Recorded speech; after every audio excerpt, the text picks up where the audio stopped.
All right, what's going on, guys? So Oscar De La Hoya has continuously showed a lot of interest in Errol Spence Jr. Okay, now he's basically saying he wants to make a fight between Spence and Canelo at 160. Okay, so you know, listen, if you haven't been on the channel long, this has always been my stance when it comes to these guys jumping up 2 divisions to fight one of the top guys at that division. Recently, we had Kell Brook against Triple G, and then the most recent one was when Mikey Garcia moved up to fight Errol Spence. And it's funny because Errol Spence was involved in both of these fights. I mean, at the time, Errol was the mandatory for Kell Brook's IBF title, which he won. And the following fight, after Kell Brook got stopped by Triple G. And then recently, you know, he fought Mikey Garcia, who moved up to fight him. Okay, I was against both fights. I thought both fights were mismatches. I thought both fighters that moved up had a lot of work to do before moving up. Mikey, who had a title at 140, had a title at 135, still didn't fight the top guys at 140, and still didn't fight Lomachenko at the 135.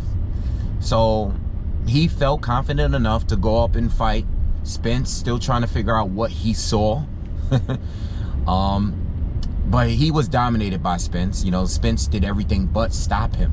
Okay, and then we saw what happened to Kell Brook. Kell Brook moved up, didn't fight Danny Garcia, didn't fight Spence at the time, didn't fight Keith Thurman, didn't fight Manny Pacquiao.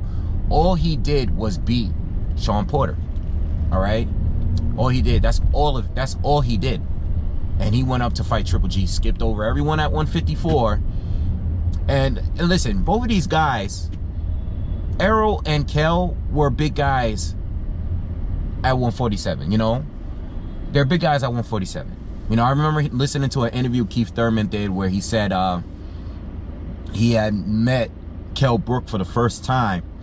The interview was probably not that long ago, maybe a year and a half ago. You know, I'm sure it wasn't even 2 years ago, but he was like, I met Kell Brook for the first time, and I couldn't believe how much bigger he was compared to me, you know, taller and just bigger. You know, so the guy is a big fighter at 147, no doubt. But he's not big at 154, and neither is Errol, you know. Errol is I think both fighters are good size for 154, but they're very small at 160, you know. And, you know, I'm just trying to get the size thing out of the way. I'm trying to get the fact that the negative aspects out the way when it comes to this. Errol still has a lot of work to do at 147. I mean, the fight that everyone is talking about is Terrence Crawford against Errol Spence. That is the fight that everyone is talking about outside of Wilder and Joshua. That is the fight that everyone is on the net going crazy about. And we haven't gotten that fight. We haven't even got one unification fight yet, you know? I mean, they're all waiting, you know, at 147, they're all waiting to see what Manny Pacquiao is going to do. You know, is he officially going to fight Keith Thurman? We all believe he is. It seems like it's going to work out, but they haven't announced it officially yet. So if that fight is to happen, obviously Errol is going to fight Shawn Porter, and then we can move on from that. That at least be his first unification match. So that's good. That's good. But to move up and fight Canelo, a guy that, I mean, his resume is far beyond what Errol Spence have to show. Okay, far beyond. It's not even comparable. The fact that Canelo's not only bigger than him, you know, I don't know if he has the height, reach. Canelo's bigger than him. Canelo's beaten guys that's bigger than him, outboxed them. Recently beat Jacobs pretty easily to a lot of people. People thought it was easy. You know, I thought it was convincing enough. Displayed some great defense. Listen, I think Canelo's a better talent right now. I think Canelo is better. I think if Errol were to fight Canelo when he was around the time when Floyd fought him, it'll be a little different. But Canelo has improved so much since then. You know, since the Trout fight and since the Shane Mosley fight, those fights, he's improved so much. He improved so much since those fights. And Errol is still a lot of room for improvement too. I don't even know if Errol's at his prime right now. You know? I think Canelo's a better talent. He's a bigger guy. It just, nah. You know? Nah. I don't think it makes sense. And if Errol's going to go up, and let me say the good part about it. The good thing is you're fighting Canelo Alvarez. You're going to get your highest payday. It's going to be a great marketing tool for him, get some exposure. He'll definitely be on the A side whenever he comes back down to fight guys at 147. If he is to lose the fight, it's a win-win situation. You know, a lot of people look at it like a win-win situation, but these situations are not always win-win situations. You know, Kell Brook wasn't a win-win situation to me. I think that was just a bad situation because he got the crap beaten out of him. He got half of his face smashed in. Errol Spence did the other half. And a lot of people don't even think he's the same. He's been the same since the Triple G fight. And I don't want people to say that. I want people, and even though I thought Kell was going to edge the fight, I thought Kell was going to win that fight. I thought Kell going in and his experience, I wasn't sure if Errol was ready. Errol proved me wrong, and that's great. I didn't make excuses at all, but there are a lot of people saying that Kell Brook wasn't even the same at that point. He had to go down and back down in weight, and he wasn't the same after just getting stopped by Triple G. I want to see Errol at his complete best when he fights Terrence Crawford and all these other guys at 147. Keith Thurman, Sean Porter, Danny Garcia, whoever he's gonna face. I want him to be at his complete best. And I also believe that if Errol is to clean up the division, or at least beat 2 or 3 of these guys before going up to a 160 fight Canelo,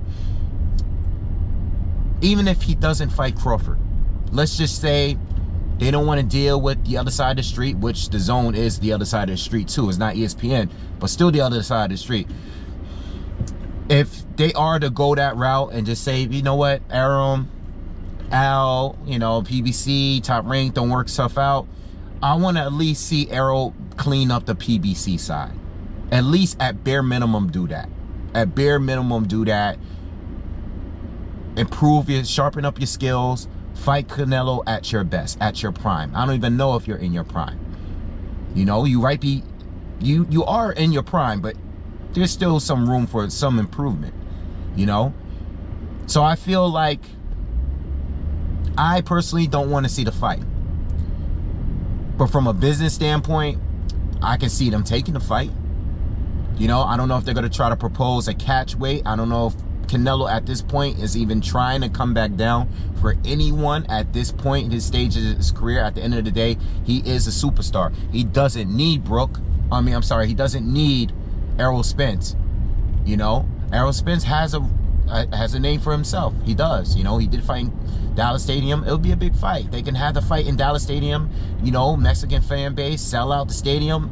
It would be really dope. It would. But it's a fight that can still happen later. I'd rather see Errol improve a little bit more and fight Canelo when he's a better fighter, a more proven fighter. You know, Canelo will still be there. Canelo's younger than Spence. You know, it's just that Canelo's been fighting as a pro since like 16, something crazy.